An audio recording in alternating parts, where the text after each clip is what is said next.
You guys, we've got some major news regarding the upcoming Battlefield 6 game that you are not going to want to miss. Now, as you know, Battlefield 6 is very close to the horizon with an official announcement that is currently slated for May of 2021. With this game being a mystery for now, it's also coming with a ton of hype since it's been nearly 3 years since the last Battlefield game. With all of this being said, we are now officially in the season of leaks and rumors for the upcoming games for the year of 2021, and Battlefield 6 being one of the biggest among those. This game has Battlefield fans expecting nothing less than the biggest release of a Battlefield game that we've ever seen before, considering that they've delayed many of EA's other projects to put their focus solely onto the Battlefield project. And these recent leaks are showing promising evidence toward what the fan base is going to expect for this year. By far, one of the most interesting and biggest features noted by a leaker is a new feature coming as a part of the core gameplay experience, but this could easily be one of the biggest features we've ever seen in the FPS genre in general for franchises. The leaker describes this feature in the untitled Battlefield game, or as we know it now, just Battlefield, as a hub for all previous titles. Players are supposedly going to be able to boot up servers and play versions of all Battlefield games, and this could truly benefit the Battlefield community, but could also maybe harm it as well. Now, it is worth mentioning that this is a leak, so take it with a grain of salt. According to Tom Henderson, he seems to believe that this leak has no validity, but regardless, we're going to talk about it anyway. Now, currently, if you load up the Battlefield games, you see the tabs on the left where it showcases all of the games on your library and basically all of the Battlefield games you could play. It's essentially just a shortcut for the rest of the Battlefield games. But for instance, what this leak is saying,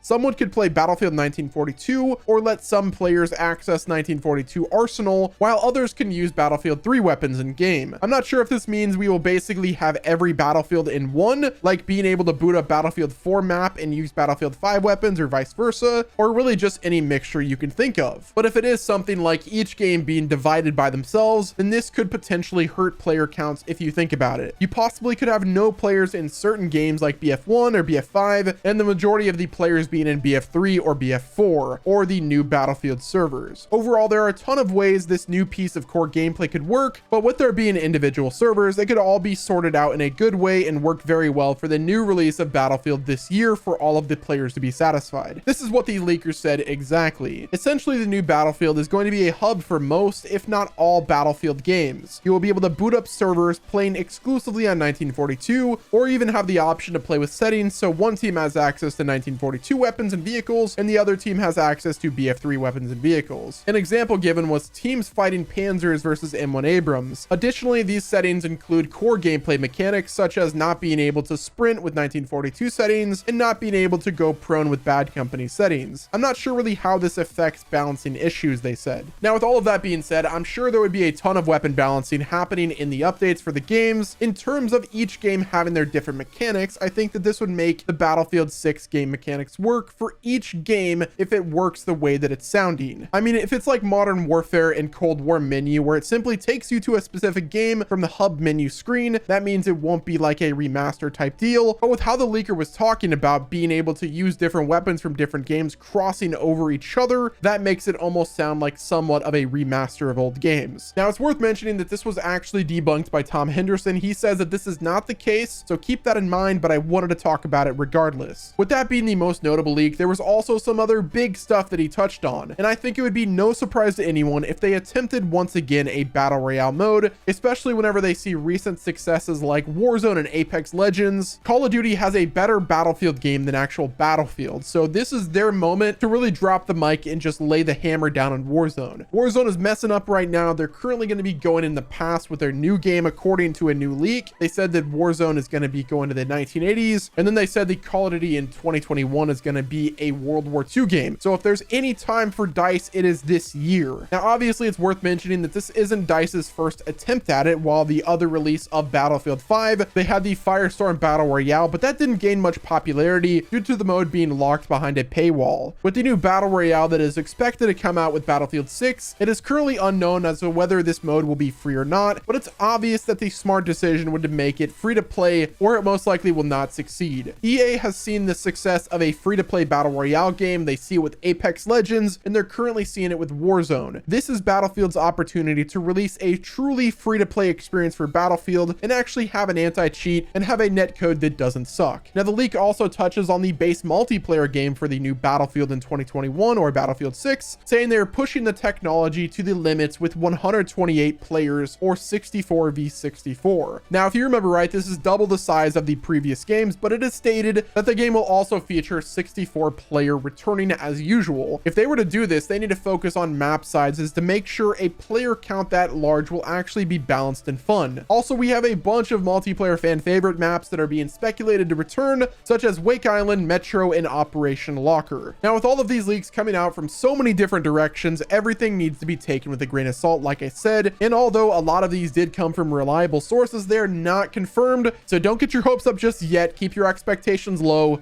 and then once Battlefield wows the community, then you could be hyped. But overall, the community is expecting a lot from Battlefield 2021 or Battlefield 6 in a time where we do not have a true first-person shooter game to play besides the hackfest that is Warzone. This game is going to have to make up for previous years, and they have to absolutely kill it. But the way that things are currently looking, I think we are in for a treat for this upcoming Battlefield game. Guys, that is going to wrap it up with this video. If you enjoyed it, do me a favor, hit the like button, subscribe to my channel with your notifications on, and don't forget to stay tuned for all of the latest news and information regarding Battlefield 2021. Thank you guys all once again for watching. This has been Wes, and I will talk to you on the next video.